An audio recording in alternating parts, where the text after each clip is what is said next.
Hello, everyone. Today, I'm going to be touching on an interesting topic, which is preventative health, and mainly how society's notion of curing the disease or the problem after it occurs, how unhelpful that is in comparison to being proactive and going down this preventative health and solution seeking route. I'll begin with the idea of attending to the signals, and this is built upon an observation skill, an ability to listen to the signs that you are getting or receiving. And, like, for example, it's interesting because culture eh, looks at like depression and sadness and being upset from a certain angle, which is, well, there's something wrong, and here we can give you an external solution to solve that, whether it's a new relationship or some pills. You get my point. When the truth, it comes down to, okay, for example, I feel annoyed. And then asking yourself the question, like, what is causing this feeling of annoyance? You get maybe a shallow answer. Then you ask deeper and deeper. What is causing that feeling? And you just continuously, it comes down to the quality of your questions lead to the quality of the answers you receive. And the powerful point in relation to attending to the signals is that no one can do this work for you. You can pay a therapist, a mentor to guide you, but you have to do the work, the question seeking and the answering yourself.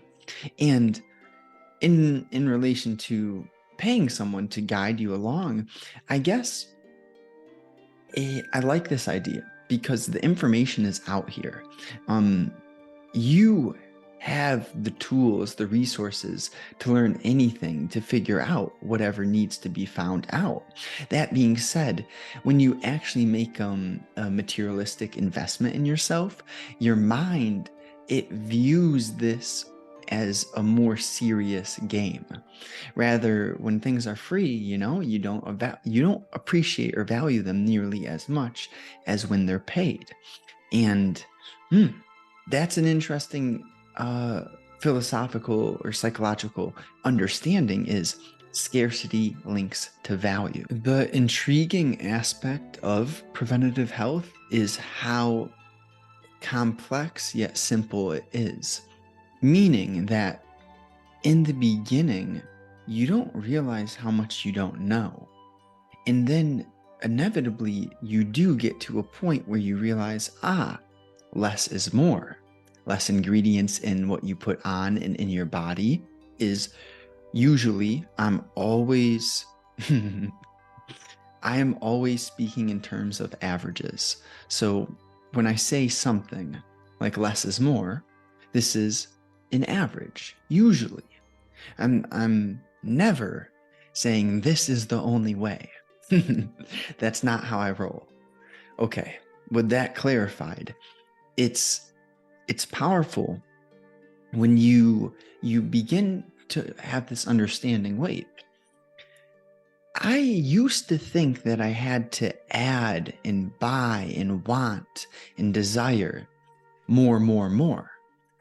Inevitably, you get to a point where things begin to reverse a bit, and life starts to unravel in this way where you can value the things that are free.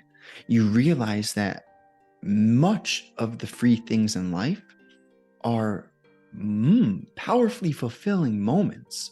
For example, you go swim in a lake, you get sunshine, you watch a sunset, you play with animals, with children.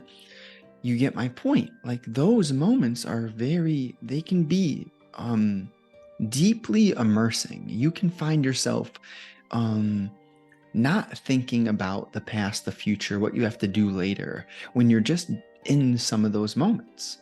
And that's essentially one of the bigger keys to life and being healthy in the big picture is learning how to think less and to be present in the moment more frequently. And like, how do you move toward this in a practical standpoint? It comes down to, for the most part, we need to subtract before adding. And this comes in terms of people, habits, hobbies, etc. Even books. I like this quote. You're better off reading 10 books over and over rather than reading 100 different books. As long as those 10 books are superb and they are powerful, fulfilling, and high quality. And the same thing goes with relationships, as if you cannot possibly, with the limited amount of time that you have in a day, maintain a abundant amount of high quality relationships. Like, I'm saying abundant in reference to the number 100. But you can have 10 or even 20. I don't know your capabilities, but point being that less is more. And if you're going to have a healthy life, a healthy future, this involves deep and honest, well-rounded relationships. And you do this not through having 100 shallow acquaintances, like, hi, how you doing? Good. Okay, have a good day. Like, you can have that small talk with people you see in environments, but don't mix that up with a real friendship. And the practical area that this all sprouts from is realizing, okay, well, how does this person leave me feeling? How does this action leave me feeling? How is my thought process after doing a certain thing or being with a certain person? And then therefore you can iterate and reflect upon the reality of what you're feeling internally. And this is not an excuse to say, oh, Nancy's bad or Joe is this. It's not like that. Rather, it's simply to maintain your own energy at a level which is enjoyable, healthy, and flowing, rather than getting stuck in some like comparison or envy or resentment.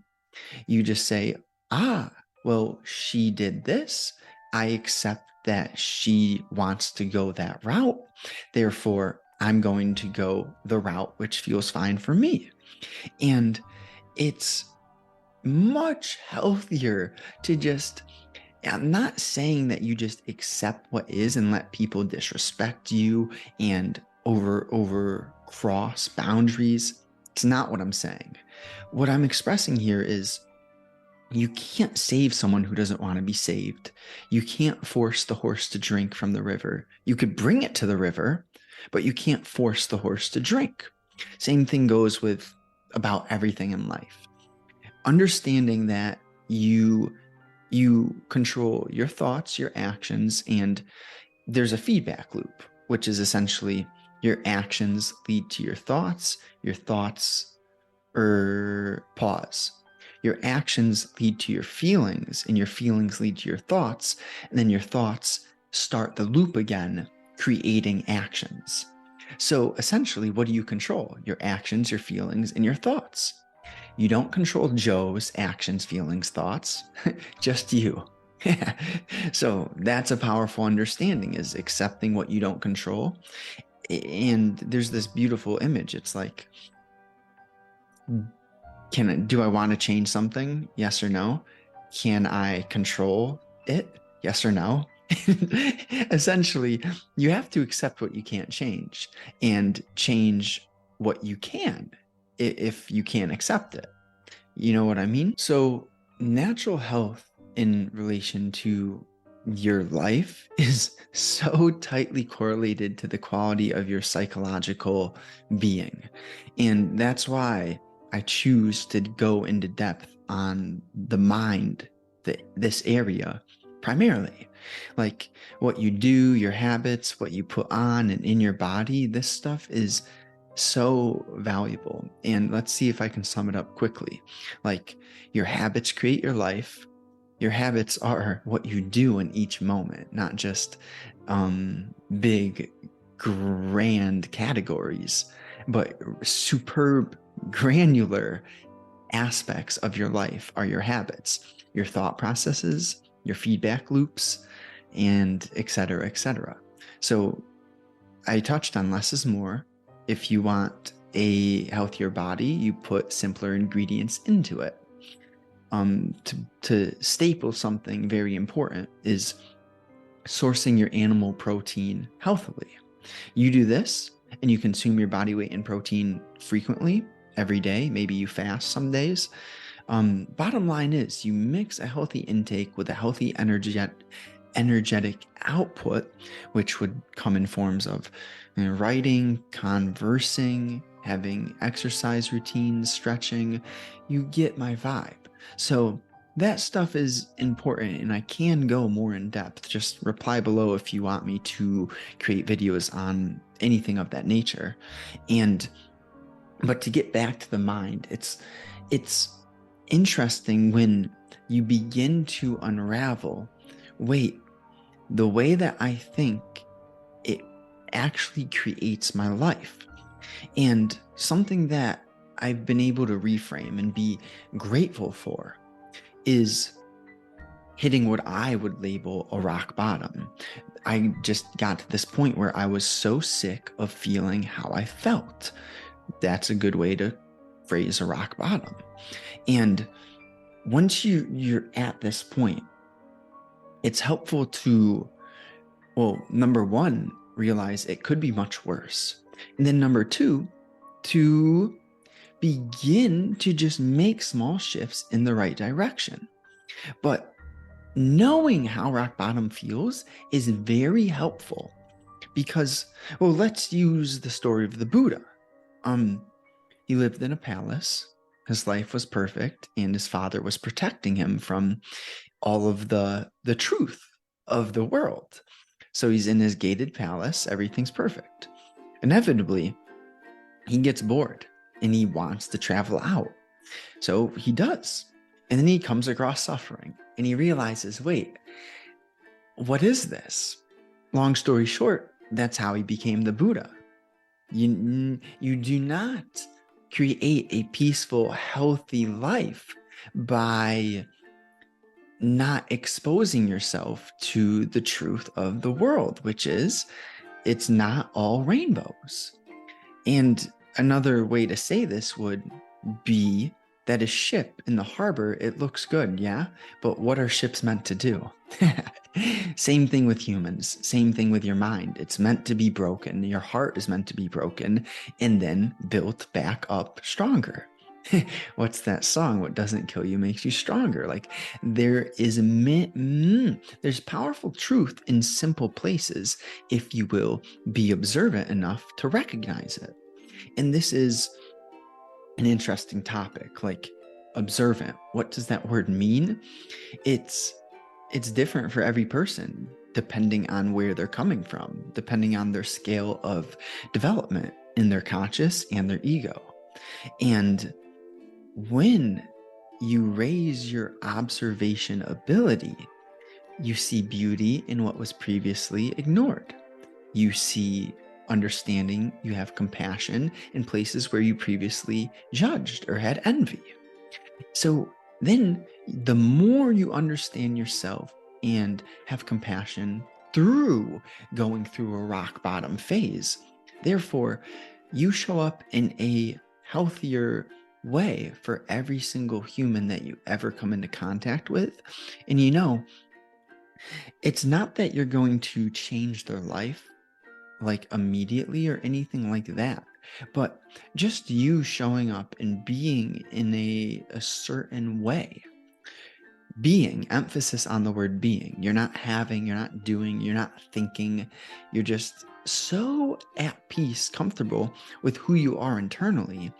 And this spreads inevitably. People pick up on it, just as if you ever had this thing occur. Because for me, I pondered on it. It's mind blowing when you're just doing something. Let's say, I don't know, you're tying your shoe, and then you just feel, I don't even want to say you feel, you just look up, and what do you know? You lock eyes, or you meet someone else's eyes who was staring or looking at you, meaning you unconsciously, subconsciously, something happened where you knew someone was looking at you. Like, you didn't consciously think someone's looking at me, I'm going to go look at them. No, you didn't think that. It was more so like, I'm doing this. Maybe I'm thinking a bit. What am I going to have for dinner later? And then it happens. That's the sort of thing that I'm getting at. There are moments, there are situations and truths of the world that it's deeper than language. It's deeper than a textbook, like science and intellectual activities are very healthy, and they are important. But if you overemphasize the importance of knowledge, and you don't understand the differentiation between knowledge and wisdom, rich versus wealthy, etc., those are a few differentiations that, if you don't know what the difference between those things are, you have a lot to unravel. And that's an opportunity right there. Another one. Is it a challenge, or is it an opportunity? Are you upset, or did you find the lesson? It's two sides of the same coin. It just all comes down to what angle that you would choose to look from, because it's a choice. That's what I want to leave you with right there, is your perception, the angle that you choose to view from is a choice. So in respecting yourself, a powerful differentiation we can make is what is high frequency and what is low frequency. I'll give you a quick, interesting example that sort of blew my mind recently, which is there can be a piece of artwork. Let's take the Mona Lisa, for example. You look at the genuine Mona Lisa, and then you look at a canvas reprint of the Mona Lisa, and you will get a strong feeling inside when you look at the genuine Mona Lisa versus when you look at a reprint. You will not get that strong feeling. So what I'm hinting at there is the power of creativity in a genuine form from a mind versus any sort of replica, synthetic, which could be also labeled low frequency. So genuine equals high frequency, and artificial synthetic equals low frequency. These terms are used in averages. For example, if you are eating food, any food that was produced with, I'll use the extreme right here, but Roundup, or a crop killer, essentially. Like, Roundup is a poison which they will spray in low quality fields to prevent the bugs and the weeds, etc. But that being said, it finds its way into the vegetable, the fruit, the food itself. And this finds its way into your body. And therefore, by eating food that was produced in that manner with Roundup, it's terrible. It destroys you. That being said, that's just my extreme example. But this stuff happens. What I'm getting at here is there are the high frequency things and the low frequency things. And When you choose to fill your mind with high frequency information to be around high frequency people, then you inevitably rise. Your levels, your energies, your emotions, excuse me, they all will rise. You can hear it in my tone of voice when I speak about something like Roundup. I can't have a peaceful tone of voice because it's the disturbing topic. Eventually, who knows, maybe I could get to a point where I describe unfortunate truths in a gentle manner rather than having my ego's friction get in there. Okay. But the interesting thing is, like, let me give you some examples of like high frequency actions which lead to high frequency words or emotions. If you choose to, you're reading, let's say, an art book, and that's what you're interested in, you feel the energy, like you're following your natural curiosity, no one's forcing you to read the book, you're going to have your mind just flowing through that book. And therefore, after reading for that 25 minutes, whatever, you'll be left with a new curiosity, a bit of just intellectual wisdom.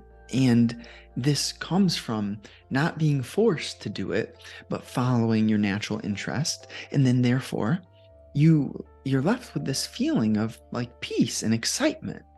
And everything that I just said is high frequency. Rather, let's say you're on Instagram and you see this, for me, a personal example, on Instagram, and I see like this man, he has Lamborghini, he has bigger muscles, oh, and he has beautiful lady as well. Then I look at myself and I'm like, oh, no, no, no. And then I'm left feeling inferior, like, what's wrong with me? Why don't I have that? And so the concept behind what I just expressed there is that comparison is the thief of joy. And comparison in general is a low frequency action. But I walked you through my thought process as well. And none of what I just said leads me feeling good emotions. It's like, I'm inferior, I don't have that, I want this. It takes you away from the present moment. Rather, the opposite of being low frequency is being so immersed in the moment when you're not thinking about anything. When you're reading that art book and you're just like, oh, wow, you're in that moment. And that's the beauty of life. When you're not thinking, you're not like, I want, I'm going to do this later. You're just there.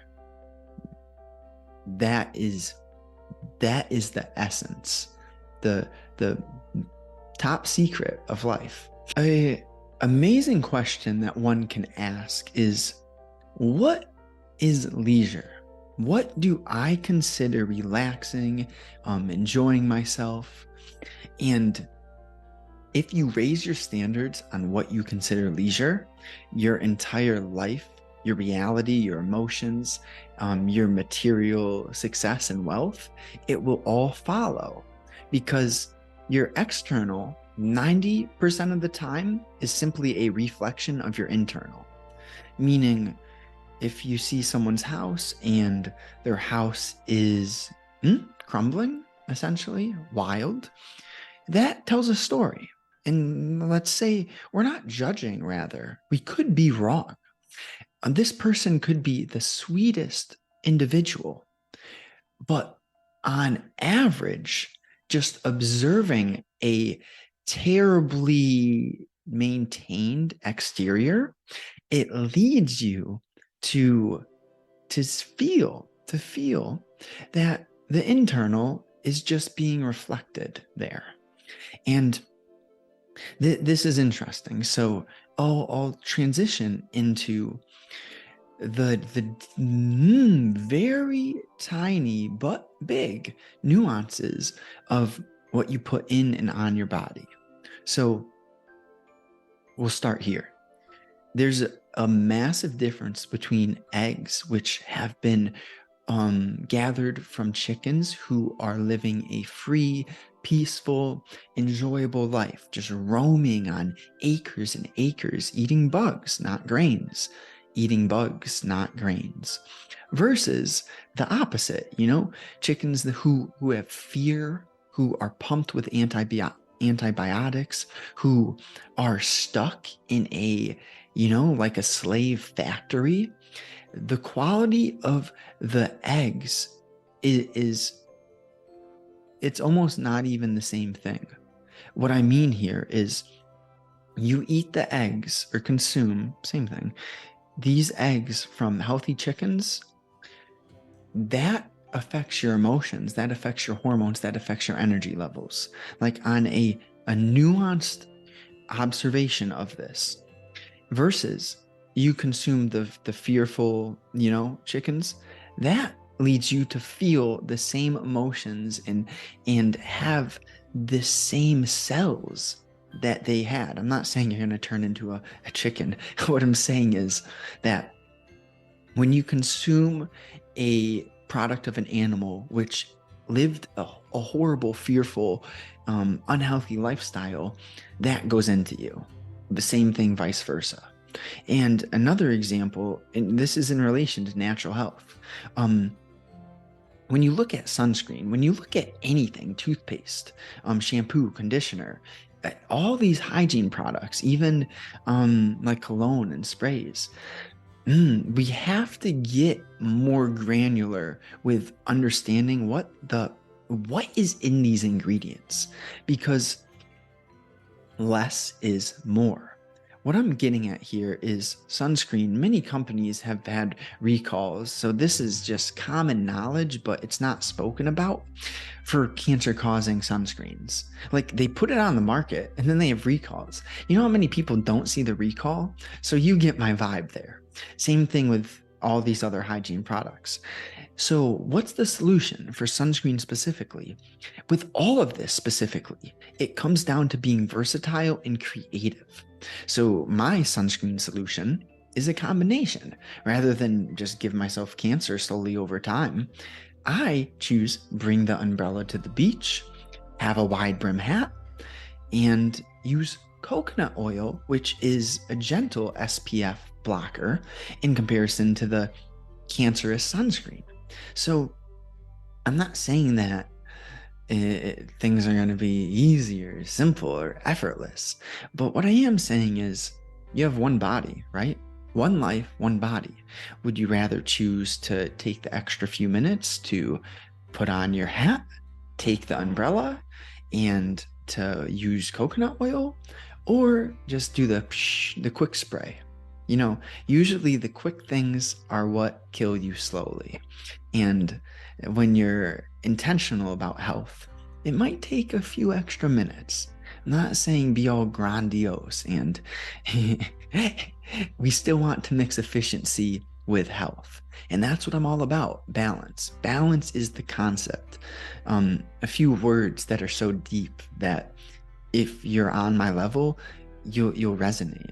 And when I say on my level, I'm not saying there's people below or above me. I'm just saying, if you feel me, you feel me. That's all. And these concepts are patience, balance, understanding, and compassion. There are plenty more, but those 4 concepts, they are so deeply powerful. If you will look into them, they are profound. And I'll say this. So when I go into depth on that sort of stuff, this health information, no need for you to feel overwhelmed one bit. All I would say is, listen, can you change the past? No, you can't. Can you control your future through what you do in this moment? That's all. So if you want to be healthier in your future, don't dwell on the past. Don't worry. Do I have this? Do I have that? Just no. Stress is the largest killer. So therefore, we don't want to stress about if we potentially have something, you know what I mean? No, that's not beneficial. Rather, what is beneficial? Here's some practical habits that are just game changers if you will do them consistently. Reading, exercising, eating healthy, listening to long form self education lectures, this sort of thing. Um, and a nuanced tip would be buy cotton clothes. Um, this comes in terms of was it made from nature or synthetic? If you are wearing synthetic material, it reduces your energy and it blocks off your ability to connect with other high frequency emotions, feelings, and people. So it really comes down to this theme of energy. And it's so overlooked, right? No one tells you this, that if you're like, for example, this thing, my bandana, it's 100% cotton shirt, cotton. I'm wearing I don't have to go into depth, but what I would say is the main areas, like what's over your heart, what's over your genitals, or, ladies, and what's on your head. If you get this stuff genuine and natural, you'll feel a difference throughout time. You will. And ooh, I'll leave you with this beautiful line. You are at the right place at the right time. So everything that you've experienced, like, there's no need to dwell or to want. Like, right here, you're meant to be right. If this was helpful, just potentially shoot me a DM on Twitter if you would like to go more in depth with me. I have limited slots for what I would call a mentorship. It's not coaching, because I'm not telling you what to do. Rather, we're growing together in a teamwork sort of fashion. If you're interested in that, like sincere, it's not cheap. It's for people sincere about absolutely transforming the quality of their lives. Shoot me a DM on Twitter, or you could reply here. But bottom line is, I appreciate you. Many benefits come from me doing this. And one of them is interacting with quality individuals. So if you're one of those people, drop me a comment or a reply. I like that word better. Drop me a reply, and just to help the algorithm get things going, like video, share it with a buddy, tell them what the reasoning is behind you sharing it. I'd prefer if you did that rather than just sharing a link. It's more enticing that way. I appreciate you guys. Have a great day.